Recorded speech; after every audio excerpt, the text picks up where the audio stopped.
சிவா திருச்சிற்றம்பலம். தென்னாடுடைய சிவனே போற்றி, எந்நாட்டவர்க்கும் இறைவா போற்றி. ஈர்த்தென்னை ஆட்கொண்ட எம்பெருமான் திருவடிகளை மனமொழி மெய்களால் வணங்கி எம்பெருமக்கள் 63 நாயன்மார்களுடைய பொன்னார் திருவடிகளை எனது இதய கமலத்தில் வைத்து போற்றிக் கொண்டு அடியார் பெருமக்களது திருவடிகளையும் வணங்கிக் கொண்டு பெரும்பற்ற புலியூரானை பேசாத நாளெல்லாம் பிறவா நாளே என்ற அருட்சிந்தனையில் இன்றைய தினம் நாம் சிந்திக்க இருப்பது அருள் திரு மாணிக்க வாசக பெருமான் திருவாய் மலர்ந்தருளிய திருவாசகத்தில் 41வது திருப்பதிகம் அற்புத 10 என்ற பதிகத்தில் 5வது பாடலை சிந்திப்பதற்கு சிவனருள் கூட்டி உள்ளது.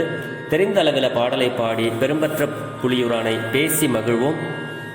திருச்சிற்றம்பலம். மாடும் சுற்றமும் மற்றுள்ள போகமும் மங்கையர் தம்மோடும் கூடி அங்குள்ள குணங்களால் ஏறுண்டு குலாவிய திரிவேனை வீடு தந்தெந்தன் வெந்தொழில் வீட்டிட மென்மலர் கழல் காட்டி ஆடு வித்தனது அகம்புகுந்தாண்டதொர் அற்புதம் அறியேனே. திருச்சிற்றம்பலம். இந்த பாட்டினுடைய சுருக்கமான பொருளை சுவாமி இங்கு நமக்கு என்ன அருளுகிறார் என்றால், செல்வமும் உறவும் இன்னும் இருக்கிற அனுபவ பொருட்கள், அதாவது நம்ம அனுபவிக்கப்படுகின்ற பொருட்களும் என்னும் இவைகளோடும் பெண்களோடு சேர்ந்து அந்த இடங்களில் உள்ள தன்மைகளால் தாக்கப்பட்டு கலித்து திரிகின்ற என்னை எனக்கு அவற்றினின்றும் அதிலிருந்து விடுபடுதலை அருளி எனது தீவினைகளை நீக்குதற்கு பொருட்டு எங்கள் பெருமான் சிவபெருமான் மென்மையான தாமரை மலர் போன்ற தன் திருவடியை காட்டி என் மனதில் புகுந்து ஆட்கொண்ட ஆனந்தத்தால் ஒப்பற்ற அதிசய செயலின் பெருமையை அறிய வல்லேன் அல்லேன் அப்படின்னு இந்த பாட்டில் சுவாமி சொல்றாரு. இதுக்கு சுருக்கமாக நம்ம சொல்லணும்னா, இறைவன் உலக பற்றுக்களிலே இருந்து நம்மை விடுவிக்க வல்லவன் என்பது இந்த பாடலுடைய பொருளாக கூறப்பட்டது. பற்றற்றான் திருவடியை பற்றுக அப்படின்னு சொன்ன மாதிரி, இந்த பற்று அற்றவனாகிய பரம்பொருளாகிய சிவபெருமானாருடைய திருவடிகளை நாம் பற்றினோமேயானால் இந்த உலகப் பற்றுகளை எல்லாம் அழித்து நம்மை ஆட்கொண்டு இந்த போகப் பொருட்கள் எல்லாத்திலிருந்தும் நம்மளை விடுவித்து நம்மளை ஆண்டு கொள்வார் என்பது இந்த பொருளாக, இந்த பாடலுடைய பொருளாக இங்கே சுவாமி நமக்கு சொல்றாரு. அதனால சிவபெருமானாருடைய திருவடிகளை நாம் இடைவிடாது வணங்கிக் கொண்டே இருக்க வேண்டும். அதுதான் இந்த பாட்டில் மலர்கழல் காட்டி ஆடு வித்து எனது அகம் புகுந்து ஆண்டதோர் அற்புதம் அறியேனே அப்படிங்கிறாரு. நான் எப்படியெல்லாம் குலாவி திரிவேனே, மற்ற இன்பங்களெல்லாம் கழித்து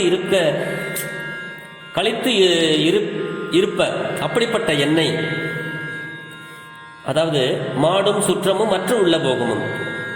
மாடும் அப்படின்னா செல்வமும், சுற்றமும் அப்படின்னா உறவும், மற்ற உள்ள போகங்களும் அப்படின்னா இன்னும் உள்ள அனுபவ பொருட்கள் என்னும் இவற்றோடு மங்கையர் தம்மோடு பெண்களோடு கூடி சேர்ந்து அங்கு உள்ள அந்த இடங்களில் உள்ள குணங்களால் ஏறுண்டு அங்கு இருக்கிற அந்த தன்மையால், அந்த இடங்களில் உள்ள தன்மைகளால் தாக்கப்பட்டு குலாவியே திரிவேனை வீடு தந்து அப்படிங்கிறாரு. கழித்து திரிகின்ற என்னை வீடு தந்து அப்படின்னா எனக்கு அவற்றிலிருந்து விடுபடுதலை அருளி அங்கிருந்து எனக்கு விடுபடுதலை சிவபெருமான் எனக்கு அருள் செய்தான்.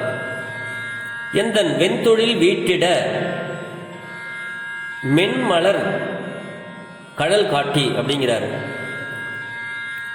எனது தீவினைகளை நீக்குதற் பொருட்டு எங்கள் பெருமான் மென்மையான தாமரை மலர் போன்ற தனது திருவடியை காட்டி என்னை ஈர்த்தென்னை ஆட்கொண்ட எம் பெருமான் அப்படின்னு சொல்லுவார் இல்லையா. அதுதான் எனது அகம் புகுந்து என்னை ஈர்த்து என்னுடைய அகம் புகுந்து என்னுடைய மனதில் புகுந்து ஆட்கொண்ட பெருமான் ஆட்கொண்டு ஆடுவித்து ஆனந்தத்தால் நடிக்கச் செய்ததாகிய ஆடுவித்தால் ஆட்டுவித்தால் ஆரொருவர் ஆடாதாரே பாட்டுவித்தால் ஆரொருவர் பாடாதாரே என்று நாவுக்கர் சுவாமிகள் சொல்வது போல என்னை ஆட்டுவித்து ஆனந்தத்தால் நடிக்கச் செய்ததாகிய ஓர் அற்புதம் அறியேனே ஒப்பற்ற அதிசய செயலின் பெருமையை அறிய வல்லேன் அல்லேன் அப்படின்னு இந்த பாட்டில் சுவாமி நமக்கு அருளுகிறார். ஆக இது நாம் செய்ய வேண்டியதெல்லாம் என்ன அப்படின்னா, சிவபெருமானாருடைய மென்மையான அந்த திருவடியை பற்றி கொன்றோமேயானால் பெருமான் நம்மளுடைய அகம் புகுந்து ஆட்கொண்டு நமக்கு ஆனந்தத்தை அருளி நல்வழிப்படுத்துவார் என்பது இந்த திருவாசக பாடலினாலே பெருமான் நமக்கு அருளுகிறார். தினம் ஒரு திருமுறை பாடலை பாட முடியவில்லை என்றாலும் கேட்டாவது நாம் சிவனருளை பெறுவோம். பாடலை பாடுபவர்களுக்கும் புண்ணியம், இதை கேட்பவர்களுக்கும் புண்ணியமும் வீடு பெறும் பெருமான் அளித்து நம்மளை எல்லாம் நல்வழிப்படுத்துவார் என்பதோடு சிந்தனையை நிறைவு செய்கிறேன். பெரும்பற்ற புலியூரானை பேசாத நாளெல்லாம் பிறவா நாளே என்ற சிந்தனையில் நாம் பல பாடல்களை சிந்தித்துக் கொண்டு வருகிறோம். இதில் எந்த பிழை இருந்தாலும் பிழை பொறுக்கும் பெருமானின் அடியார்களாகிய நீங்கள் என் பிழையையும் பொறுத்தருள வேண்டும் என்று உங்களது பொன்னார் திருவடிகளை வேண்டிக் கொண்டு மேன்மைகள் சைவ நீதி விளங்குக உலகமெல்லாம். ஜெர்மனியிலிருந்து சிவபாலா. சிவா. திருச்சிற்றம்பலம்.